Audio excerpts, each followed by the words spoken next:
بسم اللہ الرحمن الرحیم۔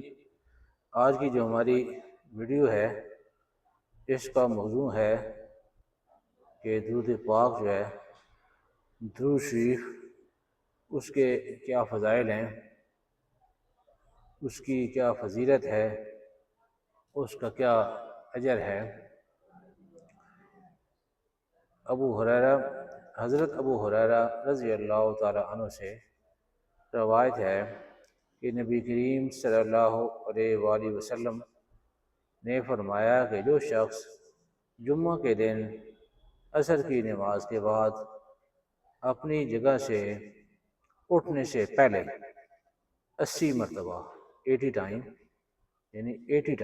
80 مرتبہ یہ درود شریف پڑھے، اللہم صلی علی محمد النبی امی وعلی آلہ وسلم تسلیما، اس کے 80 سال کے گناہ معاف ہوں گے اور 80 سال کی عبادت کا ثواب اس کے لیے لکھا جائے گا۔ تو محترم سامعین، یہ درود پاک کے فضائل ہیں۔ اور تو ایک صحابی نے عرض کیا کہ یا رسول اللہ، میں اپنی جو دعاؤں کے لیے میں نے ایسا مقرر کیا ہوا ہے، ان دعاؤں میں سے یعنی میری جو اذکار ہیں تو کتنا درود پاک کے لیے مقرر کروں، اس میں چوتھائی حصہ کر رہا ہوں، اس طرح کا ہے۔ تو آپ نے فرمایا کہ بہت اچھا، یعنی آپ نے حوصلہ افزائی کی۔ آپ ہمیشہ حوصلہ افزائی کیا کرتے تھے۔ حوصلہ افزائی کرنے سے بندے کا حوصلہ بڑھ جاتا ہے، بندہ انکریج ہوتا ہے، بندے کے اندر جرأت پیدا ہوتی ہے، بندے کے اندر ہمت پیدا ہوتی ہے، اور بندے کے اندر آگے بڑھنے کی صلاحیت جو ہوتی ہے وہ اجاگر ہو جاتی ہے۔ بندہ اس اپنی جو ایفیشنسی ہے، اس کی پروفیشنسی ہے، اس کو استعمال کرنے لگ جاتا ہے، آگے بڑھ جاتا ہے۔ تو فرمایا جس کا مفہوم یہ ہے، اللہ پاک ہم بیشی معاف کرے کہ ٹھیک ہے، اس سے زیادہ کر لو تو بہتر ہے۔ تو پھر انہوں نے اس کے یا رسول اللہ، میں اپنی جو میری دعائیں ہیں وظائف ہیں اس میں سے آدھا حصہ کر لوں۔ ان کا آپ نے فرمایا ٹھیک ہے، اس سے زیادہ کر لو تو اور بہتر ہے۔ پھر 3 حصے پہ ایسا کرتے کرتے پھر انہوں نے کہا کہ میری جو جتنی بھی دعائیں ہیں، میری وظائف ہیں، ان میں سے میں سارا ٹائم درود پاک پڑھوں گا۔ تو آپ نے پھر بہت خوش ہوئی ہے، آپ نے اس کی آپ کے سارے مسائل کا حل اس کے اندر ہے۔ اس جو مطلب بھائیوں، ہمارا جو درود پاک ہے، اس پر اگر غور کریں تو آدمی اللہ پاک سے درخواست کر رہا ہے کہ اے میرے اللہ، نبی پاک صلی اللہ علیہ وسلم پر رحمت اپنی بھیج، یعنی درود بھیج رہا ہوں اللہ کی طرف سے، اللہ سے درخواست کر رہا ہوں۔ تو نبی پاک صلی اللہ علیہ وسلم کے امت پر ہمارے اوپر بہت زیادہ احسانات ہیں۔ جب آپ صلی اللہ علیہ وآلہ وسلم معراج میں تشریف لے گئے تو وہاں پر بھی امت کو نہیں بھولے، ادھر بھی امت کی فکر تھی۔ اللہ پاک نے فرمایا تھا السلام علیکم ایھا النبی، جو متقیات میں نماز کے دوران پڑھتے ہیں، اے نبی جی صلی اللہ علیہ وسلم، آپ پر سلام ہو۔ تو اللہ کے نبی نے عرض کیا وعلی عباد اللہ الصالحین، جو میرے نیک بندے ہیں ان پر بھی سلامتی ہو۔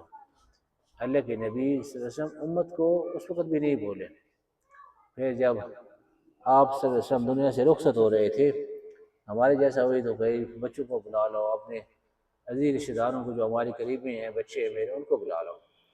تو آپ نے اس وقت بھی کیا کہا کہ سلاف الفاظ جو ہے نا زبان سے پوری ادا نہیں ہو رہے تھے، پھر بھی نماز کا اور غلاموں کے حقوق جو ہیں، جو ماتحت ہیں، جو غلام ہیں، انڈر کمانڈ ہیں، ان کے حقوق کو بتائے کہ ان کا خیال کریں اور نماز کا احترام کریں۔ آج امت سوچتے کہ امت نماز پڑھ کر نبی پاک صلی اللہ علیہ وسلم کی آنکھوں کو ٹھنڈک پہنچا رہی ہے تو بہت اچھا۔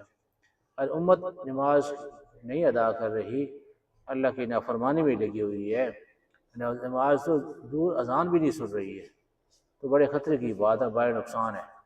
اس لیے ہمیں محترم سامعین نماز کی پابندی کریں گے، اللہ برکتیں رحمتیں نازل فرمائیں گے۔ درود پاک کا تو کیا کہنا ہے، اس کی جتنی برکتیں ہیں کہ آدمی سوچ ہی نہیں سکتا۔ جتنا درود پاک ہم پڑھ رہے ہیں، اس سے زیادہ بڑھا رہے ہیں تو آپ صلی اللہ علیہ وسلم کی محبت نصیب ہوتی، اور آپ کی محبت ہی اصلی جو ہے نا اسلام کی روح اور اسلام کا مرکز ہے۔ آپ کی جب محبت نصیب ہوگی تو آپ صلی اللہ علیہ وسلم کی سچی محبت نصیب ہوگی تو آپ صلی اللہ علیہ وآلہ وسلم کی سنتوں پر چلنا آسان ہوگا، آپ کے طریقوں کو زندگی کے 24 گھنٹوں کے اندر اختیار کرنا آسان ہوگا، اور اسی کے اندر ہماری دنیا اور آخرت کی کامیابی ہے۔ آپ صلی اللہ علیہ وسلم کے طریقوں سے ہٹیں گے، آپ کی سنت سے روح گردانی کریں گے کہ دنیا کی بھی پریشانی ہے اور آخرت میں بھی پریشانی ہے۔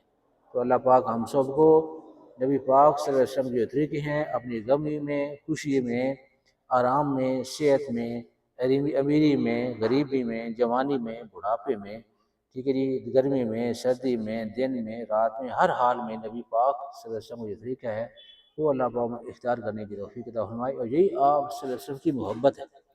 آپ کی یہ محبت کی نشانی ہے کہ آپ کا اتباع کیا جائے، جن باتوں کو آپ کو کرنے نے حکم دیا ان کو کیا جائے، اور جن سے روکا ان سے روکا جائے، اور اسی پیغام کو ختم نبوت کی وجہ سے آگے بھی پہنچایا جائے۔ اللہ پاک ہم سب کو عمل کرنے کی توفیق عطا فرمائے۔ بہت شکریہ، جزاکم اللہ خیرا۔